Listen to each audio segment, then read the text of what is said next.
Hello everybody, and welcome to the Wednesday edition of Video Clips. And I just have a whole lot of topics I want to talk about today. A couple of announcements. First of all, we are just a few weeks from fall semester, and so if you're thinking of taking our Nutrition Educator program, which is an alternative to dietetics or the Diet Lifestyle Intervention course or any of our professional development courses, this is a good time to send me an email and inquire about it, because we have about 3 weeks to get ready, and I'm happy to send you some information and also to schedule a phone call with you. I mean, professional development programs require an investment of time and money, and we want to make sure that if you're training with us, you know what you're doing, and if it's not the right fit, I can direct you to other programs too. So feel free to send me an email at pampopper@msm.com. Those of you in Central Ohio, every Tuesday we have something going on here. Please feel free to stop by. If you're coming to an event where there's food, do let us know, because we have to know how many people we're cooking for. But and we have fresh food here every day, and our conference is on for fall and live, all of us in the same room. It's going to be fun. I think we're the only people having one, so November 13 through 15, be here. You'll be very sorry you missed it, because it's our 25th anniversary celebration. All right, so let's get into some topics here. So I love the way that this is done. Ohio University sent out this thing called the Ohio Pledge, and you can go online and read this. So instead of saying it's a consent form, they call it the pledge. And every member of the university community has to sign it, indicating that they will do their part to stop the spread of the deadly coronavirus. Remember, our governor in Ohio has people knocking on doors to random test people to gin up cases every day so he can do his powerful thing. He loves that, being in power. So anyway, here are the things that you have to do. The first thing is you have to acknowledge that it's a serious global medical crisis. Okay, well, it's actually not. I wouldn't sign this. I refuse to sign things that are false. So I would put a note in there that I disagree with this, and put a big block around it, which might negate my signature, but I would do it. I pledge to make every effort to conduct myself in a way that promotes the health and safety of all faculty, staff, and students who come to any of our campuses. I pledge to follow the rules about facial coverings in all public places. I pledge to follow the protocols that the university has adopted if exposed to somebody who tests positive for COVID-19, if I develop symptoms, or if I test positive. I'm aware that the protocols may evolve as the science and understanding. So I'm going to commit to things I don't even know about yet by signing this, because things might evolve. Like what's evolved here in Ohio is knocking on doors to test people and requiring everybody who enters the hospital for any reason to get tested, and being labeled as a COVID patient even if I'm having my knee replaced. That's evolving, okay? So you get to sign up. If you sign this thing, you're basically saying, I'm signing up to do stuff that I don't even know what it's going to be. So if you tell me I have to stand on my head and sing Christmas carols every day because it stops the spread of COVID, I'm in. Further, if I'm diagnosed with COVID-19, I'll participate fully with contact tracing efforts. Well, I would say will not do. Actually, I would be withdrawing from the school and taking a year off. And then I love this. The COVID-19 outbreak has provoked cognitive bias and discriminatory behaviors against people of certain ethnic backgrounds, and I got to buy into all of that. The COVID-19 has nothing to do with bias against racial or ethnic groups. Okay, that has nothing. It has nothing to do with it. This is a political stunt that we're dealing with here, and so anyway, I would not be signing anything like this. Mr. Fauci, by the way, let's talk about some other great moments in public health. He now says, as of a couple weeks ago, Americans should consider wearing goggles to prevent the spread of COVID-19. If you have goggles or an eye shield, you should use it, he said. When asked if we're going to get to a point where eye protection is recommended, he said, it might, if you really want to protect the protection of mucosal surfaces. You have mucosa in the nose, mucosa in the mouth, but also in the eye. Theoretically, you should protect all the mucosal surfaces. So if you have goggles or an eye shield, you should use it. Now, I'm wondering, at what point in time are Americans going to say enough? Really, are you guys out there who are watching this, are you going to wear a mask and goggles every day? Are businesses going to require that you wear goggles to enter their stores? Is your employer going to require goggles? It's astounding. It's astounding. Where will the guy quit? Well, somebody sent me kind of something funny here. We like to try to have a little COVID humor. All right, at a press conference on Wednesday, Dr. Fauci suggested that Americans cover their entire bodies in bubble wrap to protect against coronavirus. Studies have shown that this is very effective at stopping the virus, germs, and the oxygen that carries these things, Fauci said. You will no longer have to worry about death by coronavirus, though I'm just a medical doctor and can't speak to any other risk factors this may introduce. Of course, Dr. Fauci said that he and other Washington elites are exempt from the recommendation. I mean, people should do that, not me, he said, chuckling. I can go to a baseball game and stuff without worrying about protecting against that kind of stuff because I'm a doctor. The virus and I are on good terms.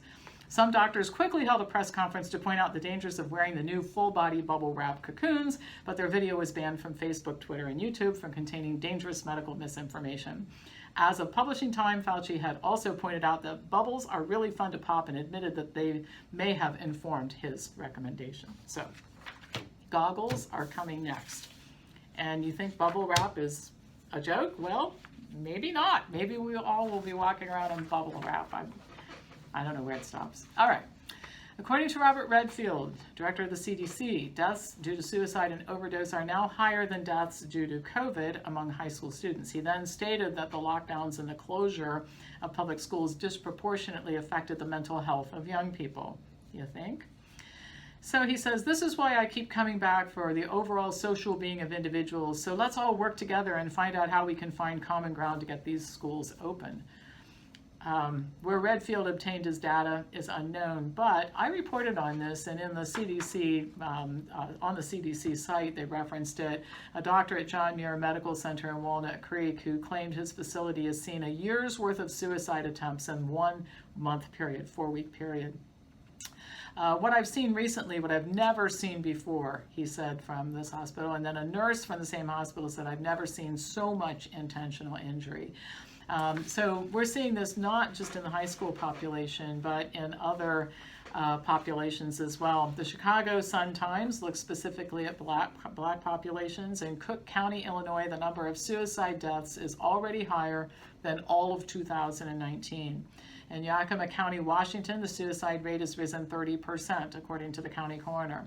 Between March 15th and April 29th, as many people committed suicide in Queens, New York, than did between January and April 29th the year prior. 6 weeks more suicides than a 4-month period the year before. And the article also went on to say that historically what we know is that when people are unemployed, when they are when they're socially isolated, this also increases the suicide rate. So we will see this get worse instead of better because things are getting worse instead of better. I don't know what the exact number was, but because I was in the car driving, I couldn't stop and write it down.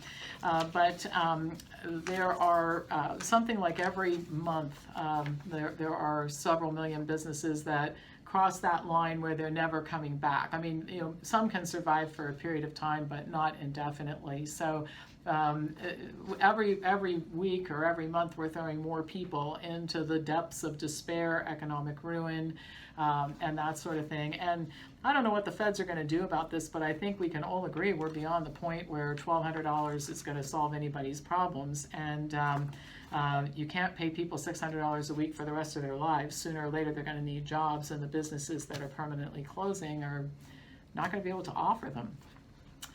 The last thing that I'll cover here, I must have gotten this from a few hundred people actually, which shows the concern about it. And it has to do with Yale University conducting a study right now, testing different messages concerning the vaccination for COVID-19 once it becomes available.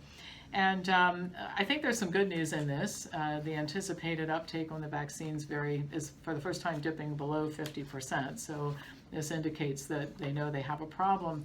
But just some of the messages are that they're being tested. There are 12 different ones, I think. And one of them is personal freedom. If we all work together and get the vaccine. We'll all get to be free. Economic freedom, by working together, we can open up the economy again.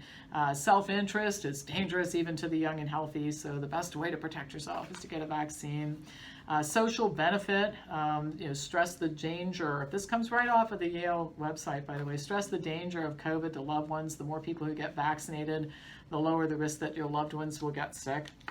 Economic benefit, the only way to strengthen the economy is for everybody to get vaccinated. Guilt, making people feel that if you don't do your part, you're just going to feel terrible if somebody you know gets COVID and dies, and that sort of thing. Embarrassment, you'll feel embarrassed if it becomes known that you were a dissenter and didn't do it. Anger, the danger that this presents to the health of everybody, and it asks participants to imagine how angry they're going to be if everybody doesn't comply. Trust in science, is the most effective way to protect one's community. Vaccinations backed by science, and if one doesn't get vaccinated, it kind of means that you're not interested or you don't buy science.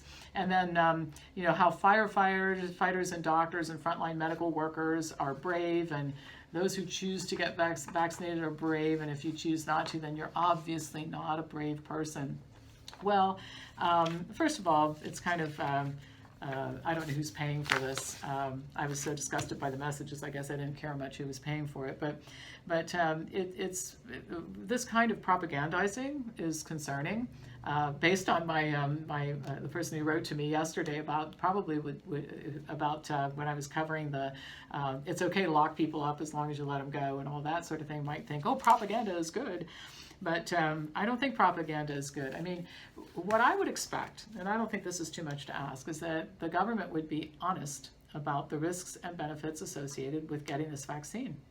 It's being fast-tracked. Even Bill Gates admitted on a mainstream media show, was forced to admit that there were some serious side effects, and the vast majority of people who got it in the trial, got the vaccine. So I think we should just ask the government to be honest, and then the people decide. Why is it that we have to have a propaganda campaign to get people in our country to do something? And why is it that we permit a propaganda campaign as a means of influencing people to do it? The government should not be in the business of propagandizing anything, in my opinion. So anyway, just my thoughts on that. Sign up for MakeAmericansFreeAgain.com if you think that this kind of thing is a bad idea, because we're fighting to get rid of this kind of thing. All right, that's it for today. As usual, pass this on to somebody who you think might enjoy watching it, and I will be back to you tomorrow with more news.